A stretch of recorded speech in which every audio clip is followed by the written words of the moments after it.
او God, کب، کہاں، کون سے ہاسپٹل میں؟ لڑکی کچھ دیر فون پر بات کرتی رہی، پھر فون بند کر دیا۔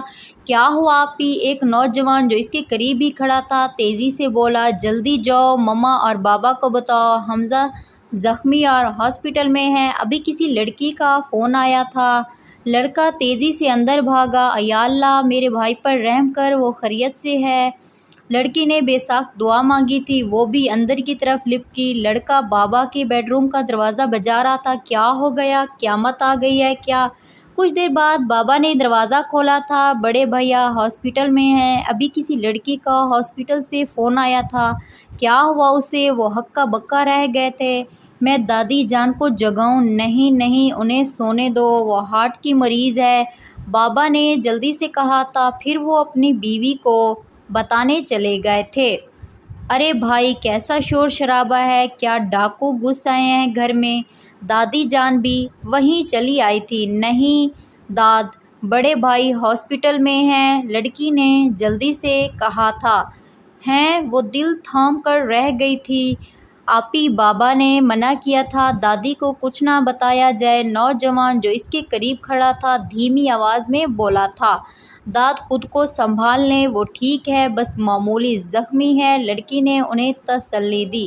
کچھ ہی دیر میں وہ پورا خاندان ہاسپٹل میں تھا۔ رمشا متوش سی بیٹھی حمزہ کے لیے دعائیں کر رہی تھی۔ حمزہ کا آپریشن ہو چکا تھا۔ اس وقت ڈاکٹر نرس کے ساتھ ہال میں داخل ہوئے۔ ڈاکٹر کو دیکھتے ہی وہ سب اس کے نزدیک چلے گئے۔ آپریشن کامیاب رہا، لیکن ابھی وہ ہوش میں نہیں ہے اور اتنے سارے لوگ پیشنٹ سے نہیں مل سکتے۔ یہ ہاسپٹل ہے، یہ جیل۔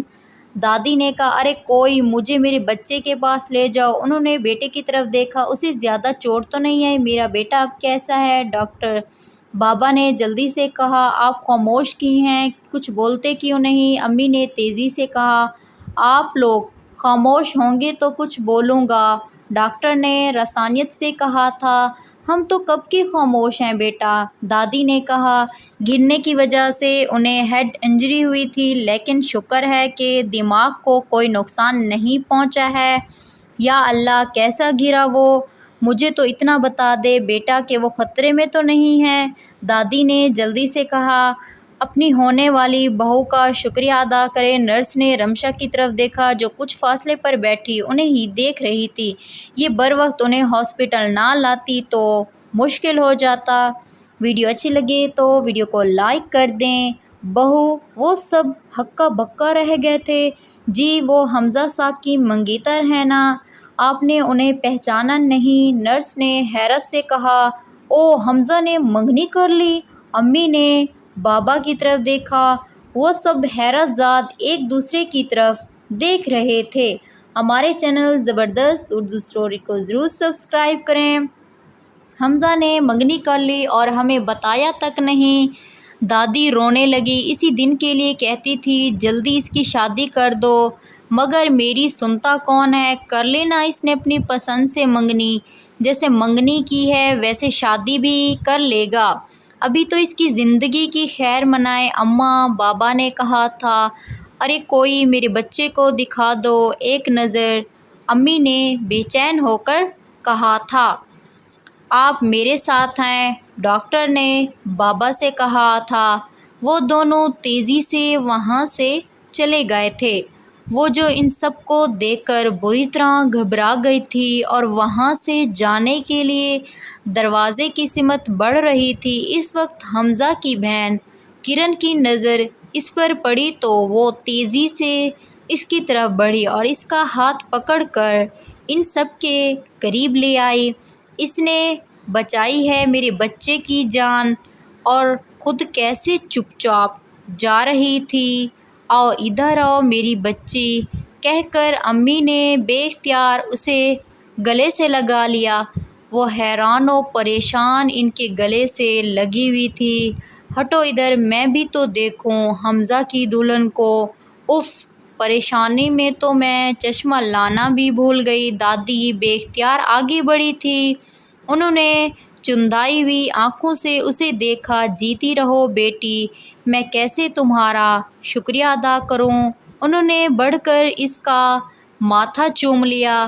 اب تم ہمارے خاندان کا حصہ ہو بیٹی، انہوں نے اس کے سر پر ہاتھ پھیرا۔ حالات عجیب و غریب رخ اختیار کر رہے تھے۔ وہ جلد سے جلد وہاں سے بھاگ جانا چاہتی تھی۔ ویسے حمزہ کی پسند بہت اچھی ہے۔ کیوں آپا؟ حمزہ کے چھوٹے بھائی سعد نے کہا تھا۔ تم نے حمزہ کی جان بچا کر نہ صرف اس پر احسان کیا ہے بلکہ ہم سب کا دل جیت لیا ہے، کرن نے، جو اس کی بہن تھی، مسکراتے ہوئے کہا۔ وہ سب کرسیوں پر آ کر بیٹھ گئے تھے۔ بیٹا ایک بات تو بتاؤ، یہ حادثہ کیسے پیش آیا تھا اور تم لوگ کہاں گئے تھے؟ ڈاکٹرز بتا رہے تھے کہ حمزہ گر گیا تھا، حمزہ کی امی نے اس وقت پوچھا تھا۔ ابھی اس نے کچھ کہنے کے لیے منہ کھولا ہی تھا کہ دادی نے کہا، حمزہ نے تم سے منگنی کب کی اور تم لوگ کہاں ملے تھے؟ حمزہ نے کبھی تمہارا ذکر تک نہیں کیا ہم سے، وہ کم از کم مجھ سے کوئی بات نہیں چھپاتا۔ عجیب گھرانہ تھا وہ، سب ایک ساتھ ہی بولنا شروع کر دیتے تھے۔ ارے باتوں کا یہ وقت نہیں ہے، ایسی باتیں پوچھنے کا بعد میں پوچھ لیجیے گا، یہ پہلے ہی بہت گھبرائی ہوئی ہے، کرن نے کہا تو رمشا نے سکھ کا سانس لیا۔ کیا کہا تم نے؟ کچھ سنائی نہیں دیا، داد نے تیزی سے کہا۔ میں نے کہا بعد میں پوچھ لیجیے گا سب باتیں۔ آئے ہائے، اس وقت کو کیا ہوا؟ کیوں نہ پوچھیں بھائی، بلکہ یہی تو وقت ہے کہ سب کا دھیان بٹے گا۔ بہت دیر ہو گئی ہے، مجھے اب جانا ہوگا، رمشا نے اٹھتے ہوئے بولی۔ اوہ، رات کے 2 بج رہے ہیں، تم اکیلی کیسے جاؤ گی؟ بیٹھو، حمزہ کے ابو تمہیں گھر چھوڑ آئیں گے، دادی نے کہا تھا۔ نہیں نہیں، انہیں تکلیف نہ دیں، ان کا یہاں رہنا ضروری ہے، میں چلی جاؤں گی۔ اسی وقت بابا آ گئے تھے۔ کیسا ہے حمزہ؟ وہ سب بیک آواز میں بولے تھے۔ ابھی ہوش میں نہیں آیا، لیکن ڈاکٹرز بتا رہے ہیں کہ وہ سب خطرے سے باہر ہے، شکر ہے اسے بروقت طبی امداد مل گئی ہے۔ سب نے اطمینان کا سانس لیا تھا۔ بیٹی، تم نے ہم پر بہت بڑا احسان کیا ہے۔ اب ان کی مخاطب رمشا تھی۔ میں نے کچھ نہیں کیا انکل۔ اچھا میں چلتی ہوں، اس نے جلدی سے کہا۔ وہ جلد سے جلد وہاں سے بھاگ جانا چاہتی تھی۔ ارے تم اکیلی کیسے جاؤ گی؟ اتنی رات ہو گئی ہے، جاؤ ساتھ، تم چھوڑ کر آؤ انہوں نے سعد سے کہا تھا۔ پھر حال وہ سعد کے ساتھ باہر آ گئی۔ کچھ ہی دیر میں وہ ان کی شاندار گاڑی میں بیٹھی تھی جسے سعد ڈرائیو کر رہا تھا۔ اس نے اپنے گھر کے راستے کے بارے میں سعد کو بتایا تھا۔ اس کے بعد کار میں خاموشی چھا گئی تھی۔ راستہ خاموشی سے کٹ رہا تھا کہ اچانک سعد نے کہا، آپ حمزہ کو کب اور کہاں ملی تھی؟ وہ اس اچانک سوال کے لیے تیار نہیں تھی۔ ایک دم گڑبڑ کر پھر سنبھل کر بولی، 1 مہینے ہم پہلے ملے تھے۔ 1 مہینے میں آپ اسے پسند بھی آ گئی اور اسے اتنی جلدی پڑی تھی کہ گھر میں کسی کو بھی بتائے بغیر منگنی بھی کر لی؟ امپاسبل، ہم دونوں بھائیوں کے علاوہ بہترین دوست بھی ہیں۔ وہ اپنی کوئی بھی بات مجھ سے نہیں چھپاتا۔ وہ کسی کو پسند کرے اور مجھے نہیں بتائے، یہ ہو ہی نہیں سکتا۔ اتنے کم دنوں میں آپ حمزہ کے بارے میں کیا جان سکی ہوں گی بھلا؟ مجھے کچھ جاننے کی ضرورت بھی نہیں ہے، رمشا نے کہا۔ سوچا بس کسی طرح گھر پہنچ جاؤں۔ یا اللہ، یہ دن اتنا طویل کیوں ہو گیا؟ وہ اب جھنجھلا رہی تھی۔ کسی کو جاننے کے لیے کبھی ایک عمر بھی کافی نہیں ہوتی اور کبھی ایک لمحہ بھی بہت ہوتا ہے۔ اس نے فلسفہ بگاڑا۔ سعد نے دلچسپی سے اسے دیکھا تھا۔ منگنی کی آپ دونوں کو اتنی جلدی کیا تھی؟ یہ آپ اپنے بھائی سے پوچھیے گا جب وہ ہوش میں آ جائیں۔ وہ اس کے سوال پہ پریشان ہو گئی تھی۔ بی جان سچ کہتی ہیں، ایک جھوٹ چھپانے کے لیے لاتعداد جھوٹ بولنے پڑتے ہیں۔ اس نے سوچا پولیس وغیرہ سے بچنے کے لیے اس نے یہ سب کیا تھا، بلکہ حالات ہی اسے یہاں تک لے آئے تھے۔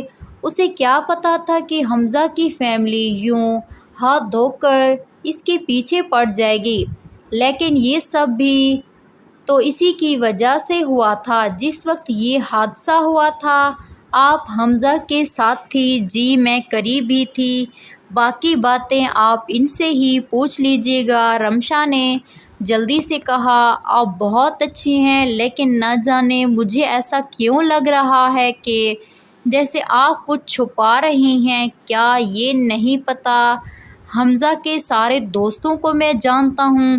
مجھے حیرت ہے کہ اس نے کبھی آپ کا ذکر مجھ سے کیوں نہیں کیا۔ پھر کچھ دیر ٹھہر کر اس نے کہا، بڑا حوصلہ چاہیے ہوتا ہے سچ بولنے کے لیے اور سننے کے لیے بھی۔ اس نے تربتر کہا، میں جھوٹ نہیں بولتی، ابھی ہم آپ کو جانتے ہی کہاں ہیں رمشا بی بی۔ وہ بری طرح پھنس گئی تھی۔ وہ بلڈنگ قریب آ گئی تھی جہاں اس کا فلیٹ تھا۔ بس یہاں روک دیں، میرا گھر آ گیا ہے، آگے میں خود چلی جاؤں گی۔ کہاں؟ اس بلڈنگ میں میرا فلیٹ ہے۔ اس نے اشارہ کیا اور اسے کہا اور تیزی سے کار کا دروازہ کھولا اور نیچے اتر کر جلدی سے دروازہ بند کر دیا اور کھڑکی میں جھک کر بولی، تھینک یو، آپ کو بڑی زحمت ہوئی۔ وہ بھی تیزی سے نیچے اترا۔ چلیں آپ کو میں آپ کے گھر تک چھوڑ آؤں؟ نہیں، میں چلی جاؤں گی، وہ جلدی سے بولی، لیکن بابا سے ڈانٹ پڑواؤ گی۔ میں آپ کو آپ کے فلیٹ تک چھوڑ کر واپس چلا جاؤں گا۔ یہ کہہ کر وہ اس کے ساتھ قدم سے قدم ملا کر چلنے لگا۔ گھر پہنچ کر اس نے بیل بجائی۔ کچھ دیر بعد بی جان نے دروازہ کھولا تھا۔ آ گئی رمشا۔ السلام علیکم، سعد نے بی جان سے کہا تھا۔ وعلیکم السلام۔ اچھا تو یہ تھے ہسپتال میں؟ بی جان نے سعد کو دیکھتے ہوئے کہا۔ نہیں بی جان، وہ ان کے بڑے بھائی ہیں، اور سعد صاحب یہ میری پھپھو ہیں، انہوں نے ہی میری پرورش کی ہے۔ ویڈیو اچھی لگے تو ویڈیو کو لائک کر دیں اور ہمارے چینل کو سبسکرائب کرنا مت بھولیے گا۔ انہیں دیکھ کر مجھے اپنی اردو کی ٹیچر یاد آ گئی۔ آپ بالکل ان کی ہم شکل ہیں۔ نہیں بیٹا، میں نے تو کبھی جاب نہیں کی، ویسے چہرے بھی بعض اوقات بہت دھوکہ دیتے ہیں، سعد نے اسے دیکھتے ہوئے کہا تھا۔ آؤ بیٹا بیٹھو، تم پہلی بار ہمارے گھر آئے ہو، میں چائے بنا کے لاتی ہوں۔ چائے میں بناتی ہوں، آپ دونوں بیٹھیں، رمشا نے تیزی سے کہا، اور رمشا چائے بنانے کے لیے جا رہی تھی۔ نہیں پلیز چائے پھر کبھی، میں اب چلوں گا، انہیں گھر چھوڑنے آیا تھا، وہ جلدی سے بولا، پھر وہ چلا گیا تھا تو رمشا نے سکھ کی سانس لی تھی۔ یہ دن اس کی زندگی کا ایک طوفانی دن تھا جس نے اسے ہلا کے رکھ دیا تھا۔ تھکن سے اس کا برا حال تھا۔ پھر وہ کب اپنے بیڈ پر گئی اور کب نیند کی آغوش میں پہنچی تھی اسے کچھ یاد نہیں تھا۔ وہ اور پھپھو اس بلڈنگ میں نئے شفٹ ہوئے تھے جس کے سیکنڈ فلور پر ان کا فلیٹ تھا۔ وہ گھر میں دو ہی تو افراد تھے، پھوپھی اور بھتیجی۔ ممی اور ڈیڈی کو جانے کی اتنی جلدی تھی کہ وہ اس کی کامیابیاں اور خوشیاں بھی نہیں دیکھ پائے تھے۔ اس کی پھپھو نے شادی نہیں کی تھی۔ یوں وہ دونوں ایک دوسرے کے سہارے زندگی گزار رہی تھی۔ رمشا ان دنوں مقامی یونیورسٹی میں گریجویشن کر رہی تھی جب اس کے والد کی وفات ہوئی تھی۔ اس کی ماما تو کافی عرصہ پہلے گزر چکی تھی۔ امی کی وفات کے بعد ڈیڈی نے ہی اس کی پرورش کی تھی۔ وہ دونوں ایک دوسرے کو دیکھ کر جیتے تھے، وہ اس سے کس قدر محبت کرتے تھے۔ ڈیڈی کی ہارٹ اٹیک کے نتیجے میں اچانک وفات ہوئی تو جیسے اس پر قیامت ٹوٹ پڑی تھی اور اسے سنبھلنے میں بہت عرصہ لگا تھا۔ اگر پھپھو جان اور ڈیڈی کے دوست اور بزنس پارٹنرز ہاشم رضا نہ ہوتے تو نہ جانے کیا ہوتا۔ ہاشم رضا نے واقعی دوستی کا حق ادا کر دیا تھا۔ حالانکہ ہاشم صاحب اور ڈیڈی کی عمر میں بڑا فرق تھا۔ ہاشم ڈیڈی سے کافی چھوٹے تھے۔ بہرحال دوست کے بچھڑنے کے بعد انہوں نے ان دونوں خواتین کا بہت خیال رکھا تھا۔ اس فلیٹ کی خریداری میں بھی انہوں نے ان کا بھرپور ساتھ دیا تھا۔ ہاشم صاحب نے ہی پھپھو کو مشورہ دیا تھا کہ اتنے بڑے مکان میں دونوں خواتین کا اکیلے رہنا خطرے سے خالی نہیں ہوگا، اس لیے ان کے آبائی مقام جس کا محلِ وقوع بہت اچھا تھا اسے بہت اچھی قیمت میں بیچ دیا گیا تھا اور ایک اچھے علاقے میں یہ فلیٹ خریدا گیا تھا اور باقی رقم کو ڈپازٹ کروا دیا تھا۔ رمشا کے ڈیڈی اس کے لیے بہت کچھ چھوڑ کر گئے تھے جو ان دونوں کے لیے زندگی بھر کے لیے کافی تھا، لیکن اس کی گریجویشن کمپلیٹ ہونے کے بعد ہاشم صاحب نے اسے اپنے آفس میں جاب کی پیشکش کی تھی جسے رمشا نے فوری طور پر انکار کر دیا تھا۔ آگے تم پڑھنا نہیں چاہتی اور کوئی کام تم کرنا نہیں چاہتی، آخر تم نے کیا سوچا ہے؟ خالی ذہن شیطان کا گھر ہوتا ہے، الٹی سیدھی سوچو گی تمہیں نکارہ بنا دیں گی۔ اس دن ہاشم صاحب ان کے گھر آئے تھے تو بحث کر رہے تھے۔ مجھے جاب واب نہیں کرنی، بس اس نے جلدی سے کہا تھا۔ ارے وہ جاب نہیں ہوگی بلکہ تم آفس میں میرا ہاتھ بٹاؤ گی، میری دست رست ہوگی۔ میرا بیٹا ابھی چھوٹا ہے ورنہ تم سے نہیں کہتا۔ پھر کچھ دیر ٹھہر کر انہوں نے پھپھو کی طرف دیکھا جو اس کے قریب ہی بیٹھی چائے پی رہی تھی۔ آپ ہی اسے کچھ سمجھائیں آپا۔ ویڈیو اچھی لگے تو ویڈیو کو لائک کر دیں اور ہمارے چینل کو پلیز ضرور سبسکرائب کریں۔ ہاشم ٹھیک کہہ رہا ہے بیٹا، تم ان کا آفس جوائن کر لو، گھر کی فکر نہ کرو، میں سب سنبھال لوں گی۔ گھر میں رہ کر بور ہو جاؤ گی اور اگر اچھا نہ لگے تو نہیں جانا، کچھ دن جا کر دیکھ لو، انہوں نے ہلکے پھلکے انداز میں کہا تھا۔ بہرحال ان دونوں کے اصرار پر اسے ہتھیار ڈالنے پڑے تھے اور یوں اس نے ہاشم رضا کا آفس جوائن کر لیا تھا۔ صبح مخصوص وقت پر الارم بجا تھا۔ وہ اتنی گہری نیند میں تھی کہ الارم کی آواز سے بھی نہیں جاگی تھی۔ بی جان نے آ کر الارم بند کیا تھا، انہوں نے اسے جھنجھوڑا تھا، وہ اٹھ بیٹھی۔ رمشا آنکھیں ملتی ہوئی بولی، اتنی دیر سے الارم بج رہا تھا اور تم سو رہی ہو؟ پوری بلڈنگ جاگ گئی ہے اس ٹن ٹن سے اور تم ابھی تک سو رہی ہو؟ تم نے اٹھ کر ناشتہ نہیں کرنا، دفتر کو دیر ہو جائے گی۔ بی جان نے اسے جگایا اور پھر یہ سب کہا۔ سونے دینا پلیز، چاہو تو آف کر لو آج۔ نہیں، وہ اٹھ بیٹھی۔ یہ تو بتاؤ کہ کل کیا ہوا تھا؟ تم نے اتنا بڑا کارنامہ کیسے انجام دیا؟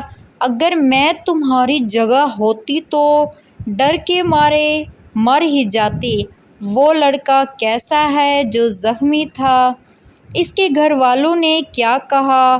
وہ تو خوش ہوں گے نا جو تم نے اس کی جان بچائی تھی، یا پھر وہ ناراض ہو گئے تھے؟ افسوس تو یہی ہے بی جان کہ وہ کچھ زیادہ ہی خوش ہیں۔ پھر اس نے ساری تفصیل انہیں بتا دی۔ یہ سب سن کر انہوں نے اپنا سر پیٹ لیا تھا۔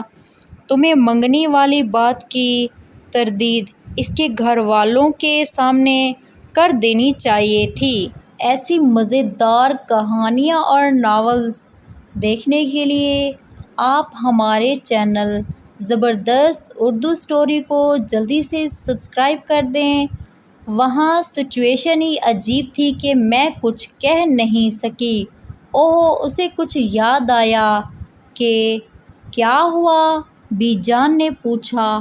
حمزہ کا سامان میرے پرس میں پڑا ہے، وہ تو میں اس کے گھر والوں کو رات کو دینا ہی بھول گئی۔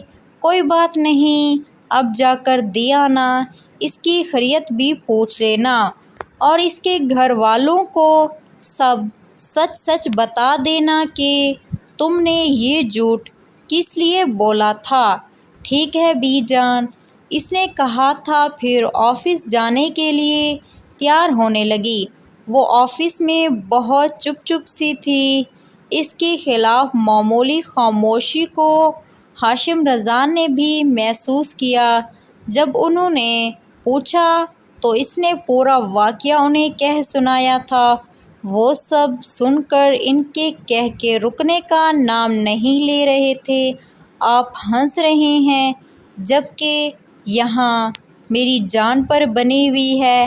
آج آپ میرے ساتھ ہاسپٹل چلیں اور ان لوگوں کو سب سچ سچ بتا دیتے ہیں کہ میں نے یہ جھوٹ کس لیے بولا تھا، اور حمزہ کا کچھ سامان میرے پاس ہے جو میں جا کے اس کے حوالے کر دوں گی۔ بھائی تمہارے سسرال کا معاملہ ہے، تم جانو میں کسی معاملے میں انوالو نہیں ہونا چاہتا۔ انہوں نے ہنستے ہوئے کہا تھا، آپ میرے دوست نہیں ہیں، بس مجھے آپ سے بات نہیں کرنی۔ آپ سے وہ ناراضگی سے بولی، میں تمہارا دوست بھی ہوں اور بھائی بھی، بلکہ تمہارے ابو کا بھی دوست تھا، سمجھیں، اور پھر چلیں گے نا آپ میرے ساتھ۔ وہ خوش ہو کر بولی تھی، تمہیں میں بعد میں اس کے گھر والوں کو بتا دینا چاہیے تھا، یہ ساری پریشانی اس لیے پیدا ہوئی تھی۔ رمشا نے کہا، میں انہیں یہ سب بتا دینا چاہتی ہوں کہ میں نے پولیس سے بچنے کے لیے یہ سب نرس سے جھوٹ کہا تھا، اور پھر ان کی چیزیں ان کو دے کر پھر واپس آ جائیں گے اور پھر ان سے کوئی تعلق بھی نہیں رہے گا۔ اگر فیملی اچھی ہے تو پھر سوچا جا سکتا ہے۔ ہاشم نے شرارت سے کہا تھا، جی نہیں، اس نے تڑک کر کہا تھا۔ وہ زور سے ہنسے۔ اسی شام وہ اور ہاشم رضا ہاسپٹل آئے تھے۔ حمزہ کو ہوش آ گیا تھا۔ سب گھر والے بے حد خوش تھے اور سب اسے گھیرے کھڑے تھے۔ اس وقت رمشا اور ہاشم رضا کمرے میں داخل ہوئے تھے۔ میں کہاں ہوں، مجھے کیا ہوا تھا؟ حمزہ نے ادھر ادھر دیکھ کر کہا تھا، تمہیں چوٹ لگی تھی اور ہاسپٹل میں ہو بیٹا۔ بابا نے کہا، ہاسپٹل میں؟ حمزہ نے تردد سے پوچھا۔ شکر ہے اللہ کا تم ٹھیک ہو، دادی نے کہا تھا۔ وہ ایک ایک کو غور کر کے دیکھ رہا تھا۔ اس وقت اس کی نظر اچانک رمشا پر پڑی تھی اور اس نے گھبرا کر پوچھا، یہ لڑکی کون ہے؟ رمشا گھبرا گئی۔ ہماری ہونے والی بھابھی، تمہاری منگیتر، حمزہ کی بہن کرن نے ایستگی سے کہا تھا۔ میری منگیتر؟ وہ حیران ہوا تھا۔ ڈاکٹر صاحب، کہیں خدا نخواستہ اس کی یادداشت پر تو کوئی اثر نہیں ہوا ہوگا؟ دادی نے ڈاکٹر سے کہا تھا جو نزدیک ہی کھڑا تھا۔ ہو سکتا ہے ایسی چوٹ لگنے کی صورت میں کچھ دنوں تک یادداشت پر برا اثر ہو سکتا ہے۔ گھبرانے کی کوئی بات نہیں ہے، چند دنوں میں یہ ٹھیک ہو جائیں گے۔ حمزہ ہکا بکا تھا کہ میری منگیتر، ہائے میرا بچہ۔ امی بے چین ہو گئی تھی۔ میرا خیال ہے آج اتنی ملاقات کافی ہے، ان کے ذہن پر زیادہ بوجھ نہ ڈالا جائے، مریض کو آرام کرنے دیں، ڈاکٹر نے کہا۔ تو وہ سب آرام سے باہر آ گئے تھے۔ رمشا نے ہاشم صاحب کو اشارہ کیا تو وہ حمزہ کے بابا کے قریب چلے گئے اور دونوں میں کچھ دیر گفتگو ہوتی رہی۔ پھر وہ انہیں لے کر ایک طرف چلے گئے اور رمشا کو بھی ساتھ آنے کا اشارہ کیا۔ انکل، یہ حمزہ کی کچھ چیزیں میرے پاس رہ گئی تھی جو کل پریشانی میں مجھے آپ لوگوں کو دینا یاد نہیں رہی، یہ میں اب دینے آئی ہوں۔ اس نے حمزہ کا وائلیٹ اور گھڑی وغیرہ ان کے حوالے کی اور ہاشم صاحب کی طرف دیکھا۔ ہاشم مسکرائے، پھر انہوں نے پورا واقعہ ان کے گوش و گزر کر دیا تو وہ توجہ سے سنتے رہے۔ سوری، میں آپ لوگوں کو دھوکہ نہیں دینا چاہتی تھی، بلکہ پوری حقیقت بتانا چاہتی تھی کہ میں نے یہ سب کس لیے بولا تھا، مگر تم لوگوں نے مجھے بولنے کا موقع ہی نہیں دیا تھا۔ بابا نے کہا تھا۔ پھر کچھ دیر ٹھہر کر وہ بولے، بیٹا تم نے ہمیں کوئی دھوکہ نہیں دیا، بلکہ یہ تو ہماری خوش قسمتی ہے کہ اسی طرح سے تمہاری اور ہماری ملاقات ہوئی ہے۔ پلیز آپ سب کو بتا دیں، میں نہیں چاہتی کہ وہ مجھے جھوٹا سمجھیں۔ تم نے ہمارے بیٹے کی جان بچائی ہے، تم ہم سب کو بہت پیاری ہے، ہم تمہیں کھونا نہیں چاہتے، ہم آپ کو اپنے خاندان کا حصہ سمجھتے ہیں، میں سب سنبھال لوں گا، تم فکر نہ کرو۔ انہوں نے شفقت سے، پیار سے ان کے سر پر ہاتھ رکھتے ہوئے کہا، تھینک یو بابا، اس نے تشکر سے کہا تھا۔ واپسی کے سفر میں ہاشم بہت چہک رہے تھے، بھائی مجھے تو تمہارے سسرال والے بہت پسند آئے ہیں، سچ پوچھو تو میں چاہتا ہوں اسی خاندان میں تمہاری شادی ہو جائے تو اچھا ہی ہوگا۔ جی نہیں، مجھے شادی وادی نہیں کرنی، رمشا نے غصے سے کہا، اور آپ نے اپنا وزٹنگ کارڈ بابا کو کیوں دیا؟ ہمیں اب ان لوگوں سے کوئی رابطہ نہیں رکھنا، انہوں نے مانگا تھا تو میں نے دے دیا، مجھے تو وہ بہت اچھے لگے، تم سے کس نے کہا رابطہ رکھنے کو؟ اگلے دن حمزہ دادی کو کینو کھلا رہے تھے، امی بھی قریب ہی بیٹھی تھی۔ داد مجھے کیا ہوا تھا، اور یہ لڑکی رمشا کون ہے؟ قسم لے لیں داد میں اسے نہیں جانتا، میں نے کوئی منگنی ونگنی نہیں کی، وہ جھوٹ بول رہی ہے۔ امی آپ لوگ یہ سوچ بھی کیسے سکتے ہیں کہ میں آپ لوگوں کو بتائے بغیر اتنا بڑا قدم اٹھا سکتا ہوں؟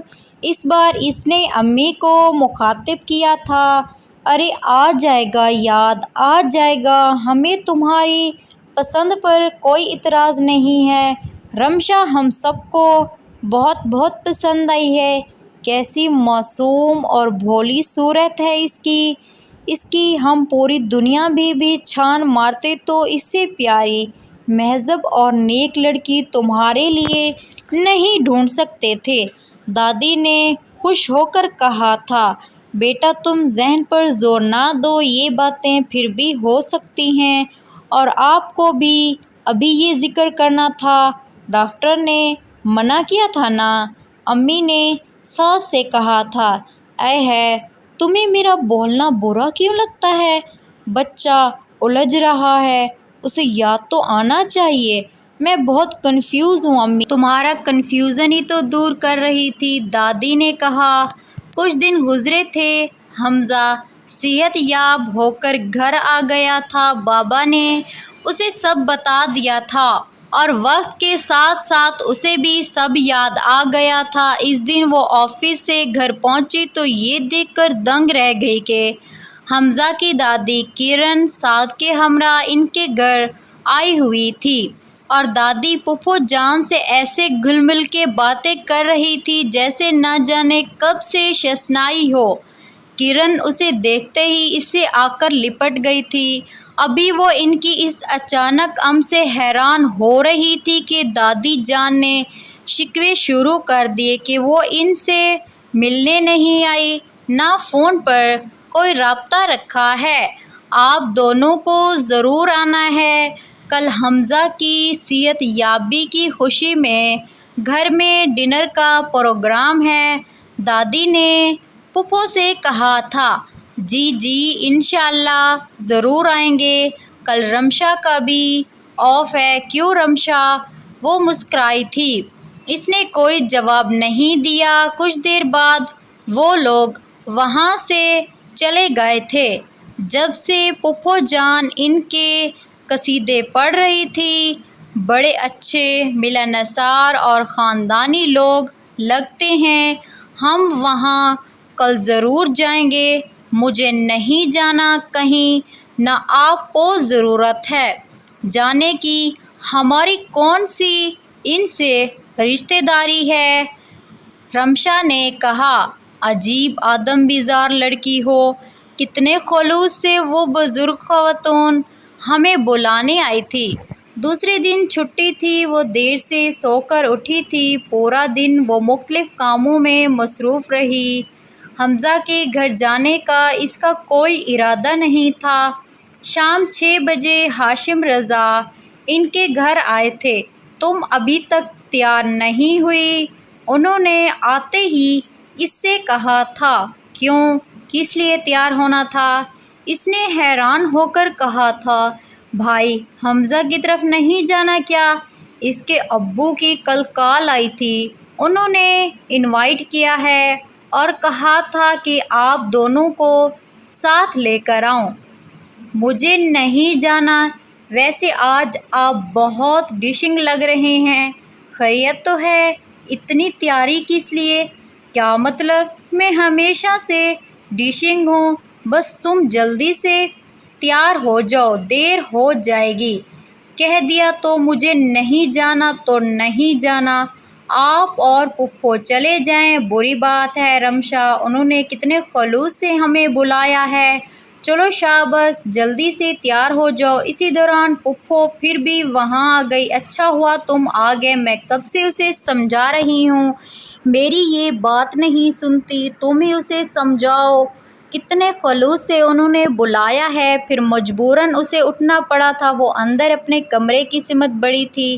ذرا جلدی، ہاشم نے ہانک لگائی۔ حمزہ کا بنگلہ بے حد شاندار اور وسیع تھا، جسے بہت خوبصورتی سے آراستہ گیا تھا۔ وہاں سب ان سے بہت تپک سے ملے تھے اور کھانے پر بھی انہوں نے بہت اہتمام کیا تھا۔ رمشا ان سب سے گھل مل گئی تھی، اسے بالکل بھی اجنبیت کا احساس نہیں ہو رہا تھا۔ ڈنر کے بعد چائے کا دور چلا تھا۔ پھر پھپھو اور حمزہ کی دادی اور امی ایک طرف بیٹھ کر باتیں کر رہی تھی، جبکہ ہاشم رضا بابا اور ساتھ کے ساتھ بیٹھا تھا۔ کرن شاید کچن میں تھی، وہ اکیلی ایک طرف بیٹھی تھی۔ جب حمزہ اس کے قریب آیا تھا اور اس کے سامنے رکھے صوفے پر بیٹھ گیا تھا، وہ پہلے سے زیادہ خوبرو اور سمارٹ لگ رہا تھا۔ ارے آپ اکیلے کیوں بیٹھی ہیں؟ سب کے ساتھ آ کر بیٹھیں۔ نہیں، میں کرن کے ساتھ تھی، وہ شاید کسی کام سے کچن میں گئی ہے۔ آپ کی طبیعت اب کیسی ہے؟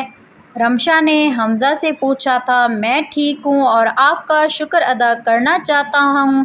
اس دن آپ نے بہت بہادری دکھائی، مجھے نہ جانے کس طرح ہاسپٹل پہنچایا تھا آپ نے۔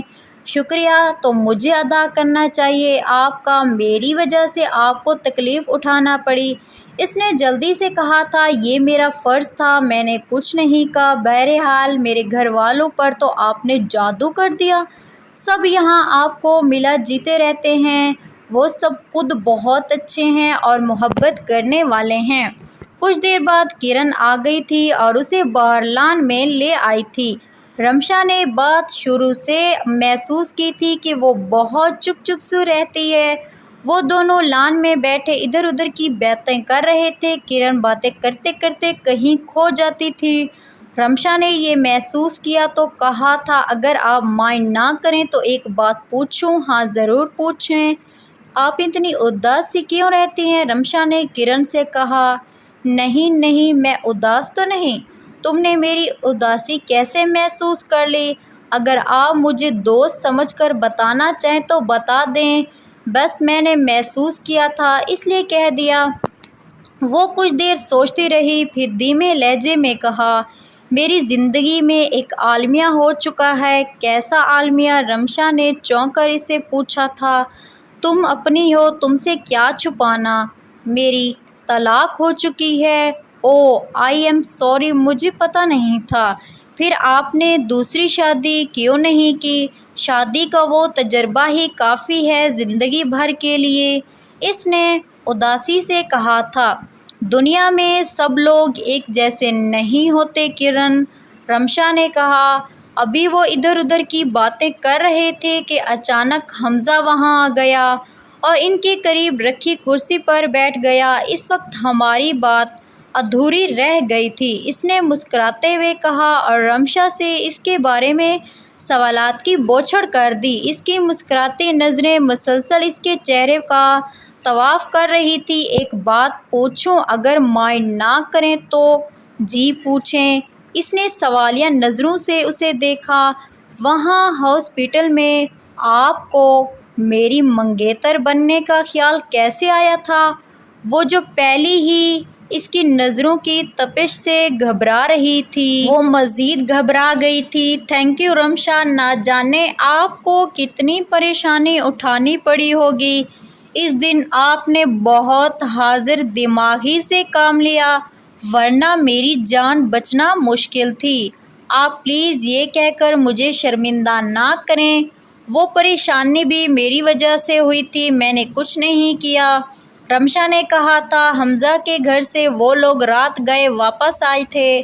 پھپھو تو راستے بھر ان کی تعریفوں کے پلے باندھتی رہی۔ ہاشم رضا نے دھیمی آواز میں رمشا کو مخاطب کیا تھا جو ان کے برابر سیٹ پر بیٹھی ہوئی تھی، اور کرن سے کیا باتیں ہوئی تھی تمہاری؟